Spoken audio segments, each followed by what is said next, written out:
हाय मेरे फ्रेंड्स, आपका स्वागत करता है Kaushal free centre. This is Kaushal free centre में आपका स्वागत है। कल मैंने बताया था आपको 7 नंबर तक के शॉर्ट क्वेश्चन, जहां तक मेरे पास है आपको याद होना चाहिए। मेरे हाथों में क्वेश्चन है। आज बारी है ऊंचाई ट्रांसफार्मर का उपयोग क्या है। हाँ, एक बात मैं बोलना चाहूंगा, आप लोग मेरे चैनल को सब्सक्राइब नहीं कर रहे हैं, चैनल को सब्सक्राइब करें, वीडियो को लाइक करें, वीडियो को शेयर करें एंड आप लोग कमेंट करें विदाउट नेगेटिव कमेंट, पॉजिटिव करें ताकि पॉजिटिव मैसेज आए और पॉजिटिव पढ़ाई हो। थैंक यू, धन्यवाद। अब देखिए भाई, मैंने बोला है ऊंचाई ट्रांसफार्मर का उपयोग क्या। मैं क्वेश्चन लिख देता हूं ध्यान से। देखिए मेरे दोस्त, मैंने क्वेश्चन को लिख दिया। जैसा क्वेश्चन आपका है ऊंचाई ट्रांसफार्मर का उपयोग लिखे। भाई इसका दो उपयोग है। वेल्डिंग जो करते हैं आपने वेल्डिंग तो किया, देखा होगा शायद, किया मैंने आप लोग। देखिए वेल्डिंग करते समय जो उपयोग किया जाता है वो ऊंचाई ट्रांसफार्मर का, ठीक है, पहली बात है। दूसरा उपयोग है, आप लोग विद्युत शक्ति को अपने किसी वायर द्वारा, किसी तार द्वारा बहुत दूर स्थान तक भेजते हैं, उसका भी प्रयोग किसके द्वारा किया जाता है? ऊंचाई ट्रांसफार्मर के द्वारा किया जाता है। इसका प्रयोग ऊंचाई के लिए दोनों में लिख देता हूं, दोनों प्रयोग, इसका उपयोग, इसका उपयोग। आपने कमेंट किया था, आपने बोला था भाई कि थोड़ा बड़ा लिखिए, तो मैं बड़ा लिखने का कोशिश करता हूं। शायद लिख रहा हूं आप लोगों को। इसका उपयोग फर्स्ट नंबर में और बड़ा लिखता हूं।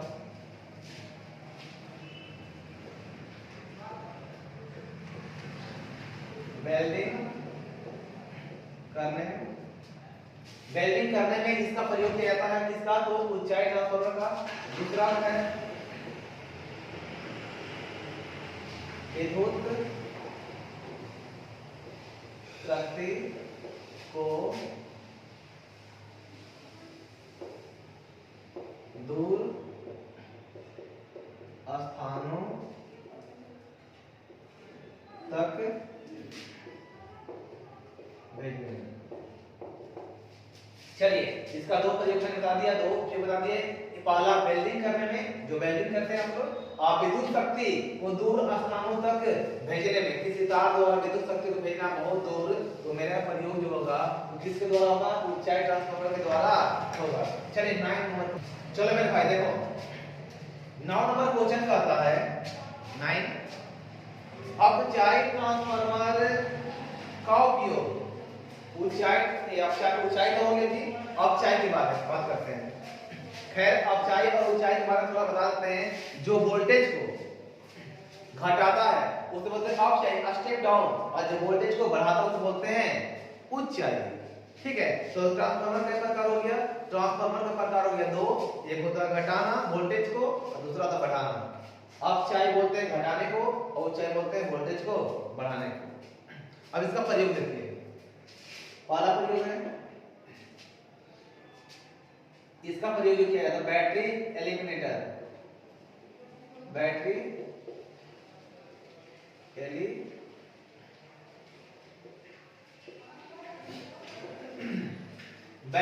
एलिमिनेटर में, एलिमिनेटर क्या होता है? बैटरी। सुनिए, अगर किसी भी मोबाइल का बैटरी अगर आपका डाउन हो जाता है, पूरा शट डाउन करने का अर्थ ये हुआ कि बिल्कुल आपका डिवाइस जो है, जो चार्जर है, उसे चार्ज नहीं लेगा। अगर आपका चार्ज नहीं उठा पाएगा, अगर आपका डिवाइस का बैटरी, मोबाइल का बैटरी अगर आपका डिस्चार्ज होता है पूरी तरीके से, तो उसको जो एनर्जी देने के लिए, एनर्जी को बढ़ाने के लिए, उसे चार्ज करने के लिए जो ऊर्जा दिया जाता है, जो एनर्जी दिया जाता है, उसे बोलते हैं बैटरी एलिमिनेटर। ठीक है, अलग से साइड से जिसका उपयोग किया जाता है वो बैटरी एलिमिनेटर होता है। उस पे लगाकर बस 2-4 सेकंड लगाओ भाई, उसका एनर्जी को बढ़ा देगा और उसके द्वारा फिर अपने बैटरी को चार्ज कर सकते हैं। उसे बोलते हैं बैटरी एलिमिनेटर। पहला प्रयोग है। दूसरा देख लीजिए, पावर जानते हैं, शक्ति को, पावर सप्लाई। पहला बैटरी एलिमिनेटर और दूसरा है पावर सप्लाई। पावर सप्लाई क्या होता है? जब किसी डिवाइस को मेरे को पावर सप्लाई करना है, तो किसका प्रयोग करेंगे हम? अपचाई ट्रांसफार्मर का, पावर सप्लाई करने में, ठीक है। और बैटरी एलिमिनेटर में भी इसका प्रयोग किया जाता है, जो कि बैटरी के वोल्टेज को, बैटरी के ऊर्जा को थोड़ा सा बढ़ाकर इसको चार्ज करने में सहायता करता है, ठीक है। ध्यान दीजिए, देखिए मेरे भाई 10 नंबर क्वेश्चन कहता है एक क्षण चुंबक की अक्षीय स्थिति एवं निरक्षीय स्थिति को समझाएं। क्षण चुंबक जानते हैं, वो ऐसा पदार्थ जिसमें आपका नॉर्थ पोल रहेगा, दूसरा क्या रहेगा साउथ, उसे क्या बोलते हैं? क्षण चुंबक बोलते हैं। मैंने दो को उदाहरण, ठीक है। दूसरी बात यह है अक्षीय स्थिति और निरक्षीय स्थिति, तो भाई दोनों को करते हैं काम, पहले हम करते हैं अक्षीय का। अक्षीय स्थिति, ध्यान से देखिएगा।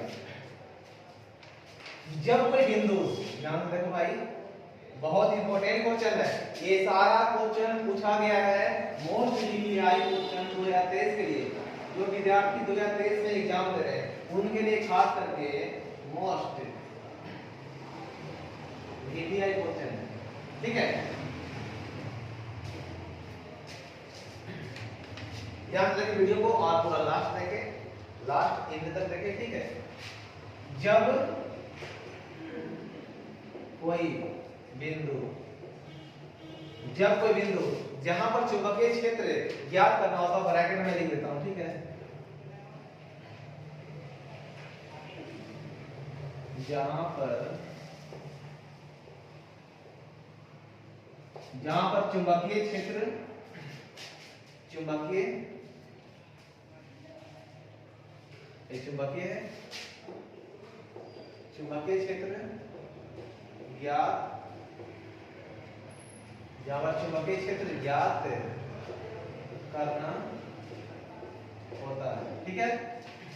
जब कोई बिंदु जहां पर चुंबकीय क्षेत्र को मेरे को ज्ञात करना होता है तो उसके बढ़ाएंगे,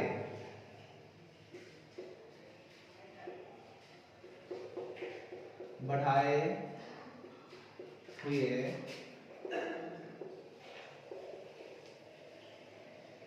चुंबकीय, ध्यान से देखिएगा, उसके बढ़ाए हुए चुंबकीय अक्ष पर, बढ़ाए हुए चुंबकीय अक्ष पर होता है तो उसे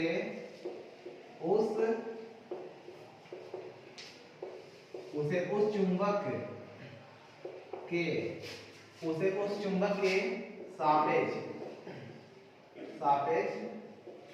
अक्षीय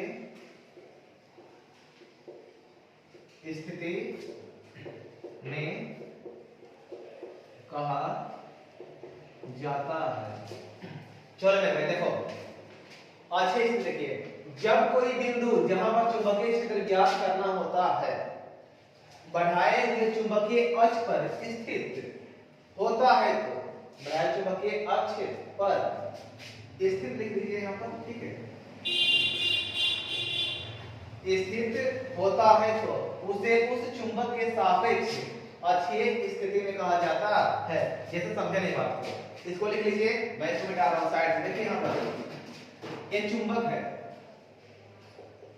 नॉर्थ साउथ, ठीक है। यहां पर बिंदु बी पर मेरे को ज्ञात करना है चुंबकीय क्षेत्र बी, तो यहां पर बढ़ाए हुए अक्ष, इसके अक्ष के समानांतर एक लाइन खींचकर बढ़ा दो, ठीक है। बढ़ाए हुए अक्ष पर स्थित वह बिंदु, मान लीजिए बिंदु ए है आपका Q, यहां पर मेरे को चुंबकीय क्षेत्र चाहिए, तो यहां पर जो बिंदु स्थित होगा उसे बोलेंगे हम चुंबकीय अक्ष बोलेंगे, ठीक है। इसी अक्ष के समानांतर रहेगा, बोले चुंबकीय अक्ष। पहली बात है, अब चाहिए मेरे को कौन अक्ष?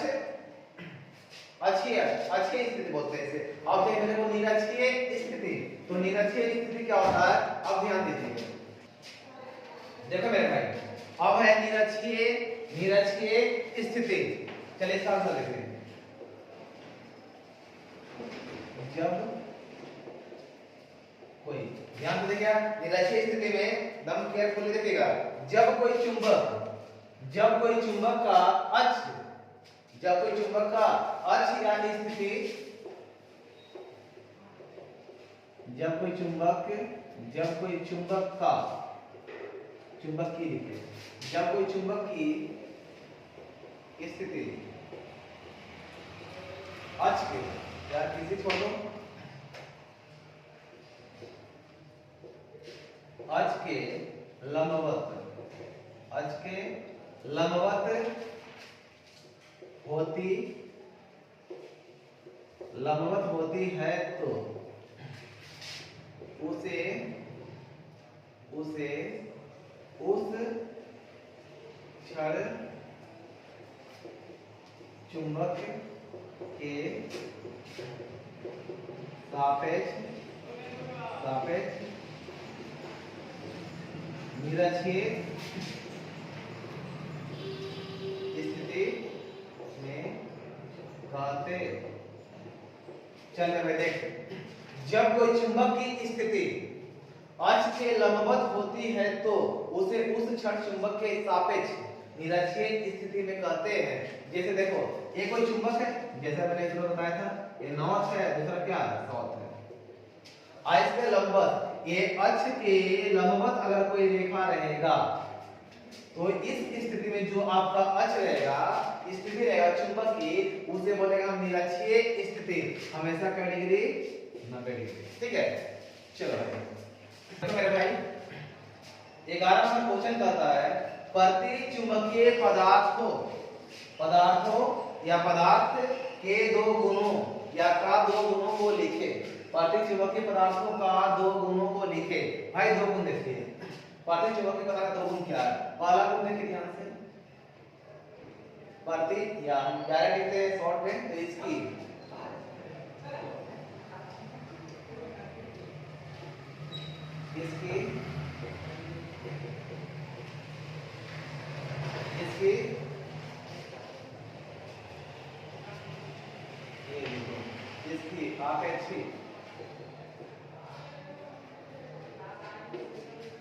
इसकी अपेक्षित चुंबकशीलता,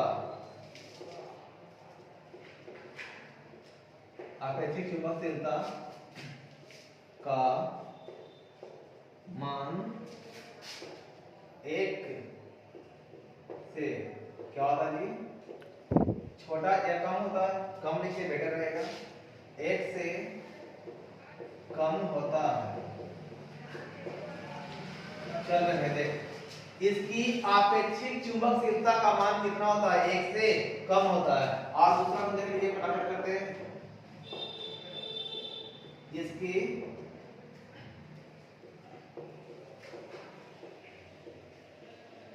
चुंबकीय प्रवृत्ति। टोटल क्वेश्चन बोर्ड में पूछा गया, ध्यान से देखिए, इसकी चुंबकीय प्रवृत्ति छोटा और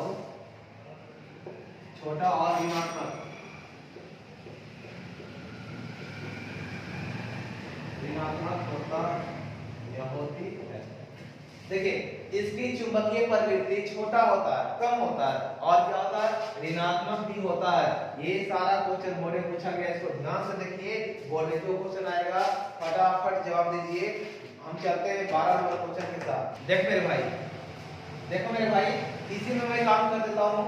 ये है क्या, पहले का प्रति चुंबकीय पदार्थ, अभी क्या है, अभी है अनुचुंबकीय पदार्थों का दो गुण लिखे। बातें दोनों में सेम है, अंतर क्या थोड़ा क्वेश्चन की है, और मैं थोड़ा सा क्वेश्चन भी आंसर जो है उसमें भी थोड़ा सा अंतर भी करता हूँ। प्रश्न दिख रहा है आप लोगों को, खांसी हो गया, ठंडी का समय है, थोड़ा सा आवाज मोटा निकल रहा है, आप लोग मैनेज कीजिए मेरे भाइयों, मेरे प्यारे विद्यार्थियों। देखिए क्वेश्चन देखिए, इसकी आपेक्षिक चुंबकशीलता का मान 1 से छोटा होता है किसका, कम होता है किसका, प्रति चुंबकीय का, लेकिन इसकी आपेक्षिक चुंबकशीलता का मान 1 से क्या होगा, बड़ा होगा। क्या होगा जी, 1 से बड़ा होगा। ठीक है, आता रहेगा, प्रति चुंबकीय का छोटा होगा 1 से, अनुचुंबकीय का 1 से थोड़ा सा बड़ा होगा। अब आता दूसरा गुण, इसकी चुंबकीय प्रवृत्ति छोटा कब होगा, प्रति चुंबकीय का और अनुचुंबकीय का भी, लेकिन जो प्रति का ऋणात्मक था, अणु का हो जाएगा धनात्मक। तो यहाँ पर हम चेंज कर देंगे, यहाँ पर करना है क्या जी, यहाँ करना धनात्मक। ओके, ये सारा क्वेश्चन पूछा गया बोर्ड में। लगातार प्ले रखिए वीडियो को, बहुत मजा आने वाला है। 2023 में जो लड़के एग्जाम दे रहे हैं उनके लिए खास करके जरूरी है लगातार वीडियो बने रही है। ओके भाई, देख मेरे भाई, ये आपका जो 12 नंबर क्वेश्चन, 13 नंबर जो क्वेश्चन का आता है, लव चुंबकीय पदार्थों का दो गुण लिखे। चलो भाई, बहुत इजी होने वाला है। तो बात तो वही है, इसकी चुंबकीय प्रवृत्ति जो होता है, ध्यान दीजिएगा, इसकी चुंबकीय प्रवृत्ति। अनुचुंबकीय क्या होता, छोटा था और धनात्मक था, ये क्या रहेगा, बड़ा रहेगा और धनात्मक रहेगा। इसकी चुंबकीय प्रवृत्ति बड़ा और धनात्मक होता है। चल भाई, क्या हो गया, लव चुंबकीय का इसकी चुंबकीय प्रवृत्ति बड़ा और धनात्मक होता है। और दूसरा को देखिए, यह मतलब लव चुंबकीय पदार्थ, यह चुंबक द्वारा परबल में बहुत अधिक परबल रूप से मेरे भाइयों ध्यान दीजिएगा, परबल रूप से क्या होता है जी, आकर्षित होता है, चल मेरे भाई देख, ध्यान से देखिएगा, दो गुण इसका, यह चुंबक द्वारा परबल रूप से आकर्षित होता है। माने क्या, चुंबक द्वारा ये पदार्थ जो होंगे एकदम टोटल आपका आकर्षित, आपस में आकर सट जाएंगे, उससे गुण को बोलेंगे लव चुंबकीय पदार्थों का गुण। ओके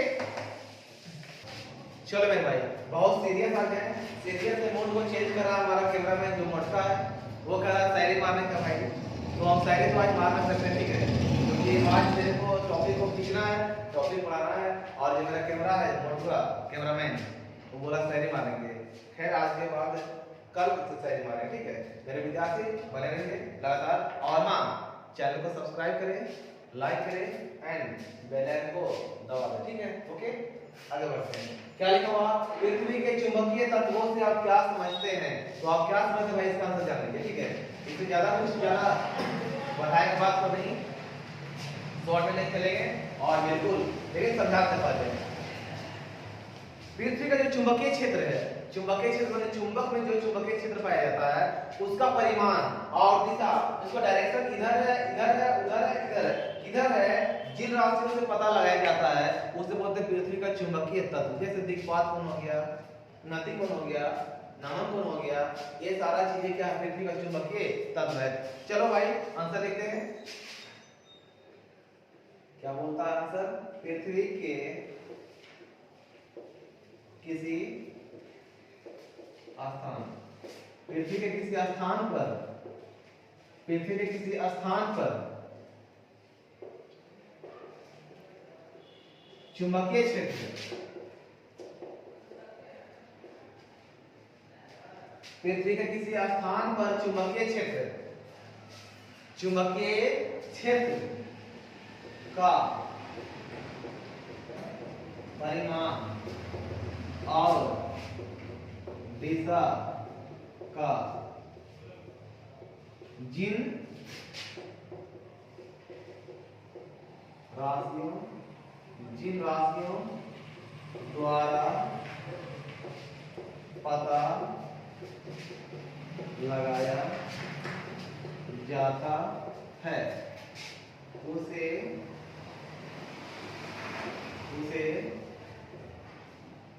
पृथ्वी का क्या बोलते हैं बाबू, मेरे भाइयों, चुंबकीय तत्व, उसे चुंबकीय तत्व कहते हैं।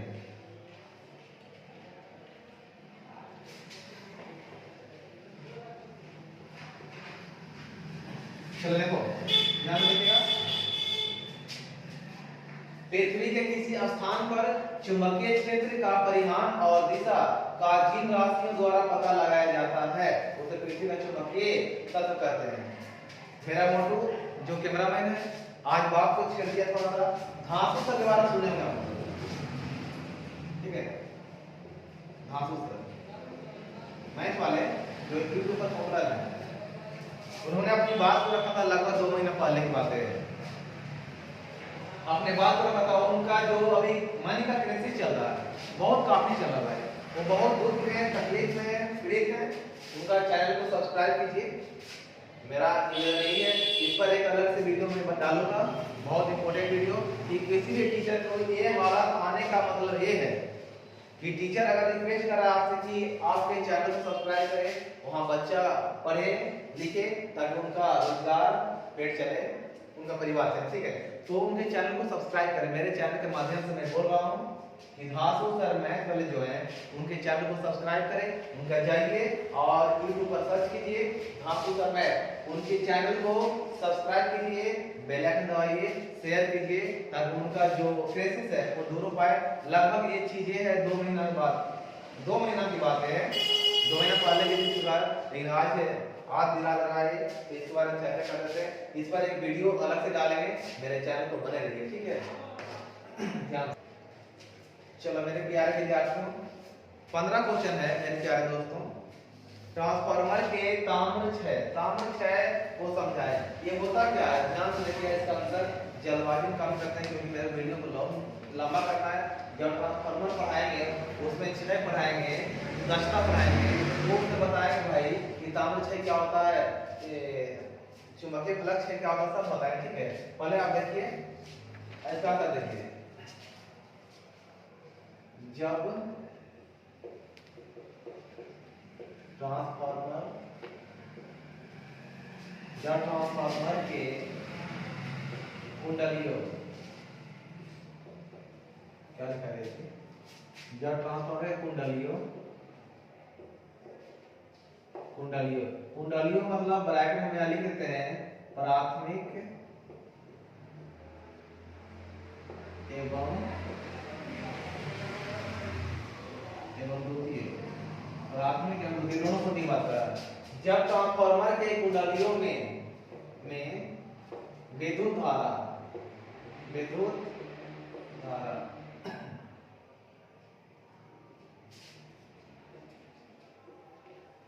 धारा को प्रवाहित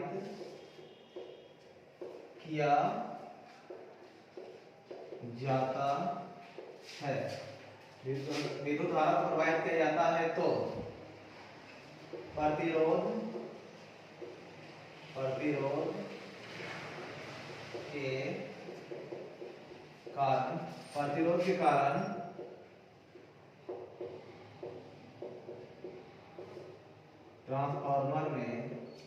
प्रतिरोध के कारण ट्रांसफार्मर में ऊष्मा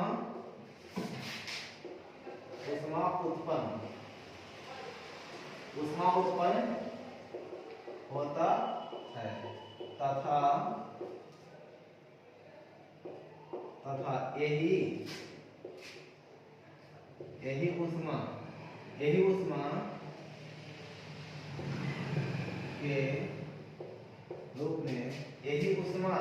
के रूप में, यही ऊष्मा ऊर्जा के रूप में, चलो भाई देखो, यही ऊष्मा के रूप में ऊर्जा का क्षय कराता है। इस ऊर्जा क्षय को ही ताम्र क्षय कहते हैं। चलो मेरे प्यारे भाइयों दोस्तों ध्यान दीजिए, ट्रांसफार्मर के ताम्र क्षय को समझाए। जब ट्रांसफार्मर के कुंडलियों में विद्युत धारा को प्रवाहित किया जाता है, हाँ ध्यान दीजिए, प्राथमिक भी है और द्वितीय भी है, दोनों कुंडली साथ में है, तो प्रतिरोध के कारण ट्रांसफार्मर में ऊष्मा उत्पन्न होता है तथा यही ऊष्मा के रूप में ऊर्जा का क्षय कराता है। जो ऊष्मा उत्पन्न करता है, ऊर्जा का क्षय कराता है, इस ऊर्जा को ही ताम्र क्षय कहते हैं। अब बात आता है यहाँ पर, सुनिए ध्यान से, किधर गया भाई? प्रतिरोध। इधर गया, क्योंकि आप जानते हैं ट्रांसफार्मर में तार होता है, तार का बहुत सारे होता है, ठीक है। तो उसमें क्या होता है ना, उसमें प्रतिरोध, कोई भी तार हो उसमें प्रतिरोध होता है, और जब किसी तार में करंट प्रवाहित होता है, विद्युत धारा प्रवाहित होता है, तो क्या करता है, उस प्रतिरोध, उस धारा को एक्सेप्ट करके हीट जनरेट करता है, क्योंकि किसी प्रतिरोध का काम होता है हीट उत्पन्न करना। जब हीट उत्पन्न करता है, हीट भी ऊष्मा का रूप होता है, ऊर्जा का रूप होता है।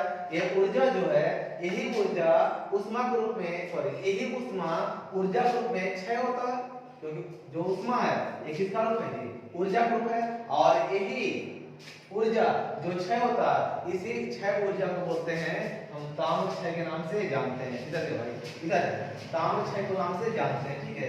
ये है ट्रांसफार्मर में ताम क्षय, ध्यान दीजिएगा, ठीक है। आगे बढ़ते हैं, क्वेश्चन हमारा है 16 नंबर, बायो सावर्त के नियम के को लिखे, बायो सावर्त के नियम को लिखे। बायो सावर्त क्या है, बायो सावर्त एक साइंटिस्ट का नाम है, ये अपना नियम दिए थे, इन्होंने किसी धारावाहिक चालक तार ले दिया था।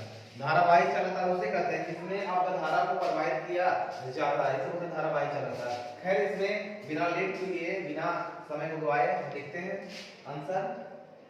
तो बायो सावर्त के नियम, बायो सावर्त के नियम के अनुसार करंट, ध्यान से लिखिएगा, करंट आ रहा है, डबल आ रहा है, करंट एलिमेंट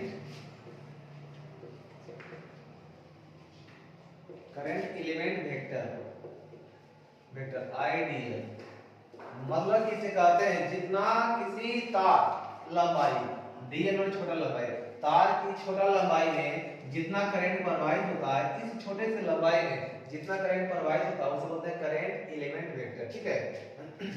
क्या मैंने लिखा, बायो सावर्त के नियम के अनुसार, ओ छूट गया जी, बायो सावर्त के नियम के अनुसार यहां लिखना है चुंबकीय क्षेत्र, चुंबकीय क्षेत्र, कैमरामैन दिख रहा है, इधर देखे तो, चुंबकीय क्षेत्र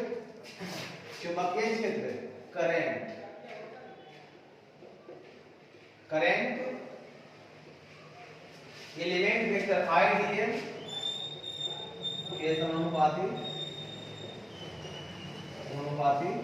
कॉमा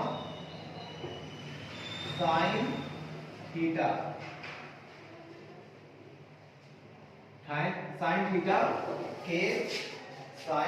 के समानुपाती और क्या भाई, कलेक्ट करो भाई, समानुपाती तथा लाइट दो, ध्यान दीजिएगा, लाइट दीजिए मेरे प्यारे भाइयों, रुकिए थोड़ा सा। समानुपाती साइन थीटा के समानुपाती तथा दूरी के वर्ग के व्युत्क्रमानुपाती,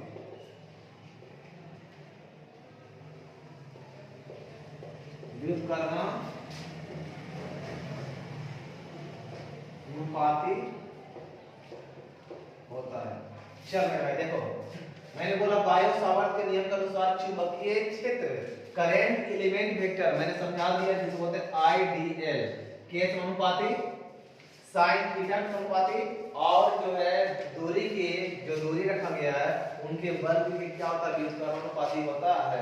अब मैं समझाना चाहता हूँ फिगर द्वारा, ठीक है, ध्यान से देखिएगा मेरे भाई, इसको लिख लो, ठीक है, मैं इसको मिटा रहा हूँ, लिख लिए होंगे। देखिए, ये है आपका कोई तार है, ऐसा ही तार लिया जाता है, करंट एलिमेंट वेक्टर, आई छोटा सा लंबाई है, इसका नाम है डी है, इसमें करंट जा रहा है, करंट कितना जा रहा है जी, आई, करंट के आई, और मैंने इसका पोजीशन को, इसका दूरी को चुंबकीय क्षेत्र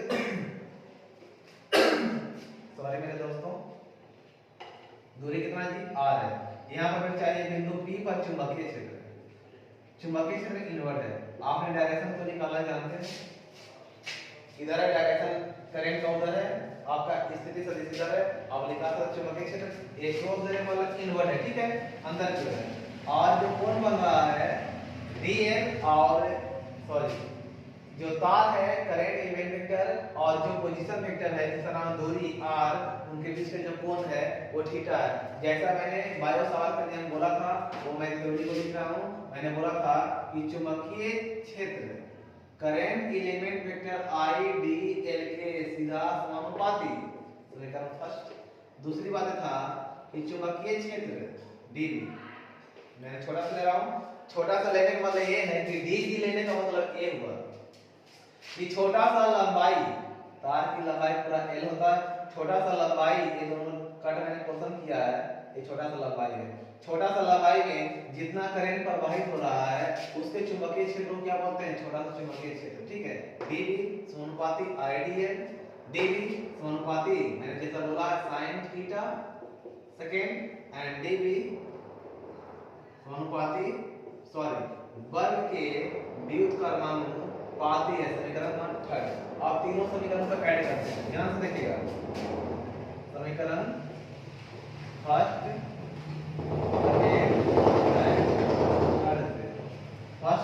एंड थर्ड से तो dv है अनुपाती idl sin theta upon r square. देखिए तीनों समीकरण को मैंने एक जगह मिला दिया है, idl sin थीटा और 1 बटा r स्क्वायर, तो 1 मैंने रखूंगा तो 1 से गुना करने पर वही रह जाएगा बटा r स्क्वायर। अब इसको हटा दो भाई, ये हटेगा तो आ जाएगा आपका ये समानुपाती।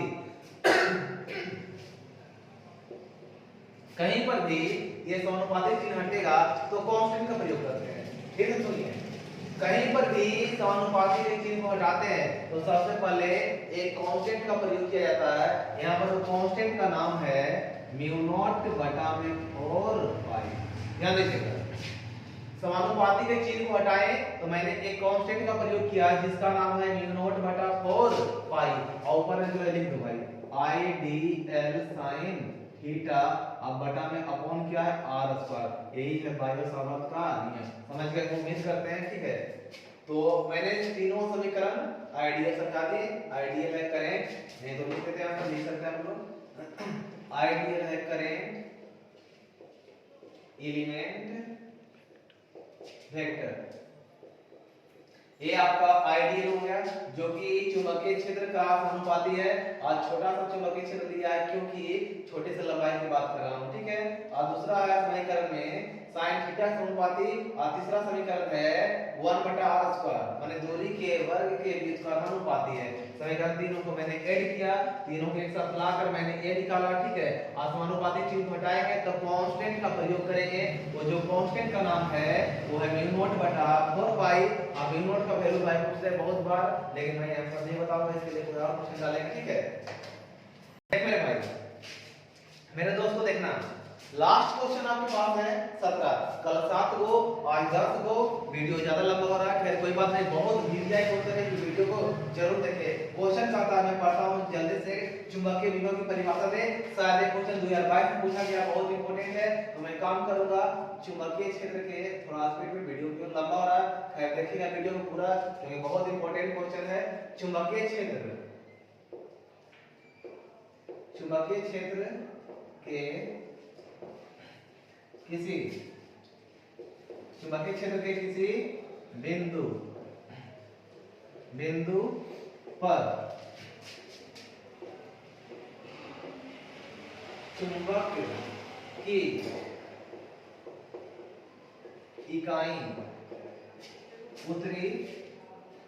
इकाई उत्तरी ध्रुव को अनंत से उस बिंदु तक, उस बिंदु में कौन बिंदु तक, तो चुंबकीय क्षेत्र के बिंदु तक, ठीक है, उस बिंदु तक लाने में किया गया या किए गए कार्य को चुंबकीय विभव कहते हैं। बहुत इंपॉर्टेंट क्वेश्चन है, ये पूछा 2022 में। मैंने बोला चुंबकीय क्षेत्र के किसी बिंदु तक उत्तरी ध्रुव जो आपका नॉर्थ पोल है और साउथ पोल है, आपको इसे लाने में जो किया गया कार्य है, जितना कार्य किया जाएगा इस बिंदु तक लाने में, उसे बोला चुंबकीय विभव। मेरे भाइयों पीस आउट, देखें वीडियो को, बहुत इंपॉर्टेंट है 2023 वाले विद्यार्थी देखें। Thank you, peace out.